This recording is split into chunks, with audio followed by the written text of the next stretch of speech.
I am the way, the truth and the life, words that all Christians will be familiar with. So for us who seek to follow Christ, truth should matter. It's something sacred. Jesus is the truth made flesh. Not to care about truth is to falter in our discipleship, to disdain the truth, to embrace a falsehood that we know is a falsehood, is to betray the Lord. As you can hear, I'm English. My home is the wonderful county of North Yorkshire, which we sometimes refer to as God's own county.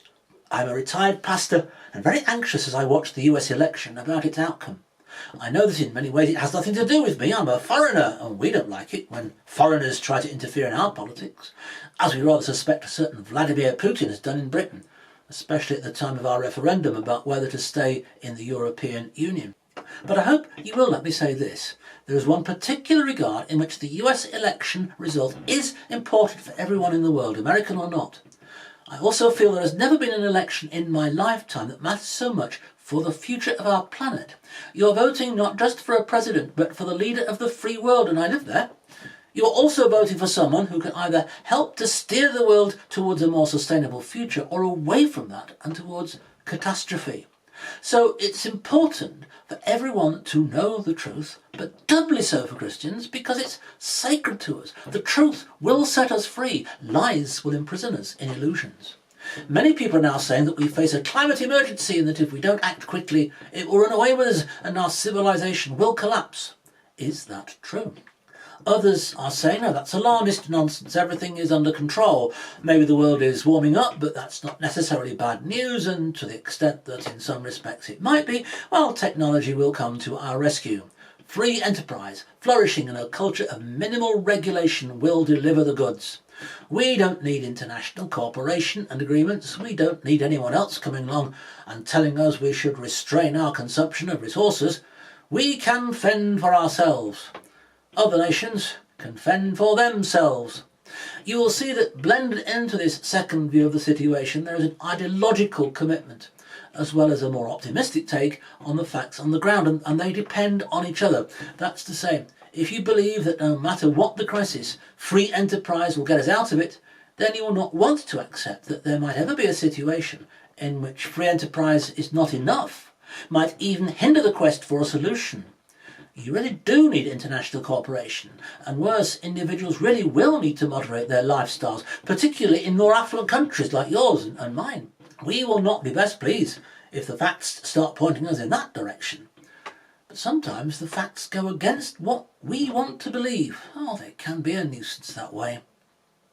I hope that you will agree that one vitally important quality in a leader is their concern for accurate information. If they don't have access to it, or if they don't want to believe it, they will make poor choices. And when it comes to the environment, the right choices matter for everyone, because storms and droughts, floods and heat waves don't recognise national boundaries. When those choices are made by the leader of one of the largest economies in the world, they impact on everyone.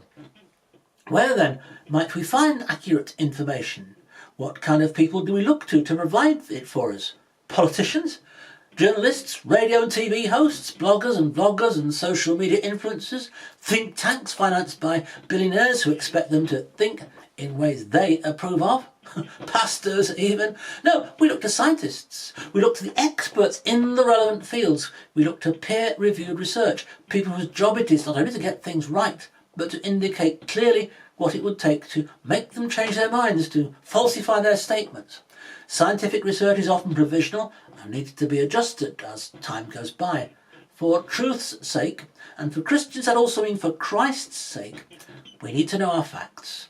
And when it comes to election time, to vote for leaders who respect them, even if those facts make us uncomfortable. Now, once you move into the world of proper research, expert reports, climate scientists who really do know their stuff, a clear consensus emerges.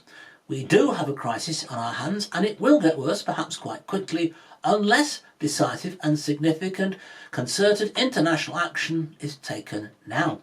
It's happened because of the rapid rise in carbon emissions due to the burning of fossil fuels, and the more we continue to burn them, the more rapidly global temperatures will rise, leading to more intense extreme weather events, rising sea levels, more regions of the earth becoming uninhabitable because of the heat, more climate migration, as if we didn't have enough problems with that.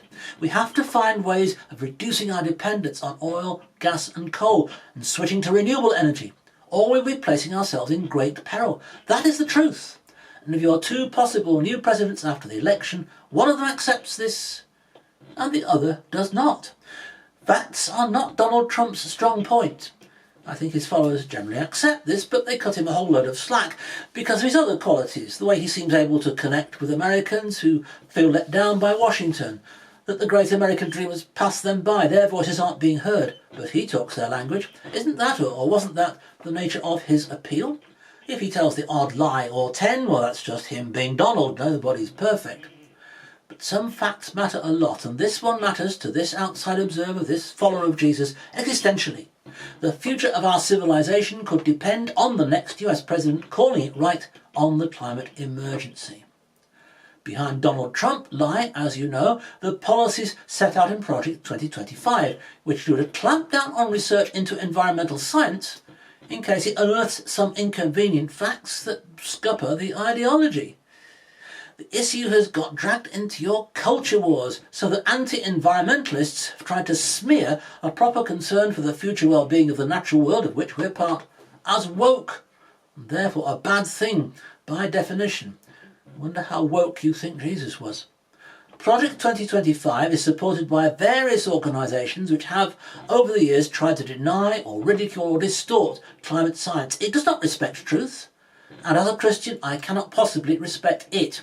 Trump has grudgingly admitted that, sea levels might rise a bit, by an eighth of an inch or so, he said recently, over a few centuries.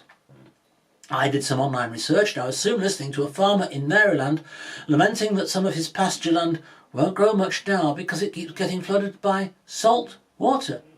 A lot of Florida is very low-lying, and even a relatively modest rise in sea levels would leave hundreds of thousands of people flooded out of their homes. Proper reports suggest it could rise by several metres within decades. Trump is, like much of his party, in denial. It would be dangerous to re-elect him as president for that reason alone, which I'm focusing on because it's the one I feel I can comment on. Yes, it's your election and I'm not an American, but I do love on this planet. And I would be fearful for its future if Trump were to be re-elected. Kamala Harris is used to dealing with facts and evidence. She's a lawyer. And I believe that if as Christians we care about the truth, then we should be supporting someone who knows what the truth is and who respects it. She will have no time for talk about alternative facts, people saying they will believe what they like regardless of the evidence. You know what? The Bible calls Satan the father of lies, but maybe something even worse than that, the would-be creator of a world in which no one knows what lies are anymore or cares. A post-truth society. Well, no thank you, Satan. You know where you can stick that. Truth is of Christ and it's precious to us. In calling his social media platform Truth Social, Trump has committed a kind of blasphemy because there's very little truth on it. Kamala has spoken about the climate crisis as it's real. Trump has repeatedly called it a hoax, which it isn't. Please, America, choose as your president someone who knows how urgent the situation is and will do her best to respond, who will work alongside other countries to agree the right and fair way forward for all of us. I trust the good people who have rallied around Vote Common Good. I do hope and pray that their work pays off.